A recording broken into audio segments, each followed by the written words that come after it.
Bonjour, bienvenue dans cette nouvelle vidéo. Alors aujourd'hui, j'aimerais vous expliquer la raison pour laquelle je vous recommande de vous faire représenter par un avocat dans le cadre d'une procédure d'expulsion. Alors pour récupérer un logement que vous avez mis en location à la suite de loyers impayés par votre locataire, vous savez qu'il faut obligatoirement saisir le tribunal d'instance.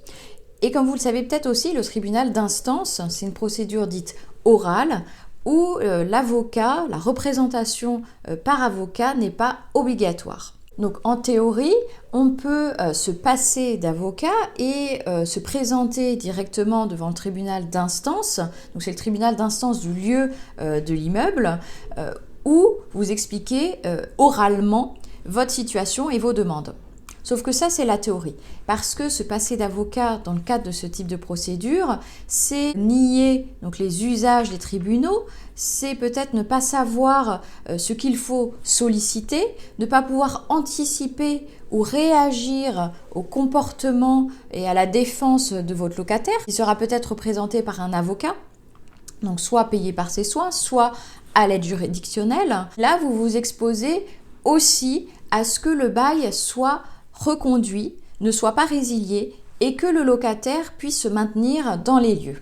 Alors imaginez, votre locataire ne paye pas ses loyers depuis des mois ou peut-être paye très mal, irrégulièrement.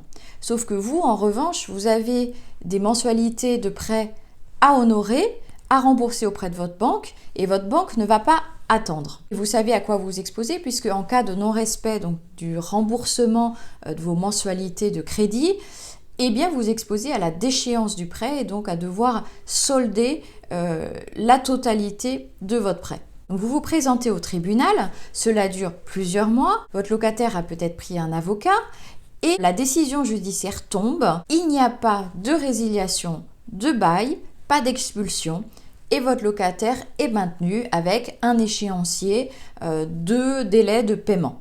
Et là, vous savez que l'histoire va recommencer, que les paiements vont être irréguliers ou que vous allez devoir relancer et que vous allez devoir courir après vos loyers. C'est le stress de payer en retard vos échéances de crédit auprès de votre banque. Alors vous pensez peut-être que c'est de la théorie. Eh bien non, le juge peut valablement refuser de résilier un bail.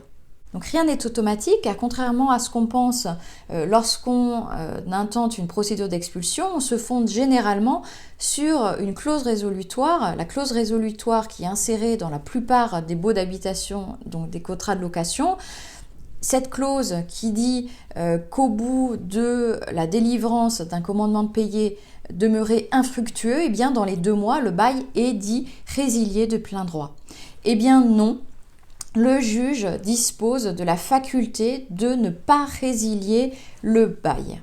Pour ma part, j'ai obtenu de nombreuses fois la suspension des effets de cette clause et j'ai donc permis à mes clients locataires de se maintenir dans les lieux et donc de voir leur bail reconduit. Vous souhaitez réellement mettre fin à un bail parce que les loyers impayés durent depuis trop longtemps. Si vous voulez mettre toutes les chances de votre côté, je vous conseille de vous faire assister, conseiller et défendu par un avocat qui est rompu à ce type de procédure pour aboutir à une résiliation de bail. Vous savez aussi que pour me contacter, il suffit de me joindre soit par courriel, soit par téléphone. À très vite!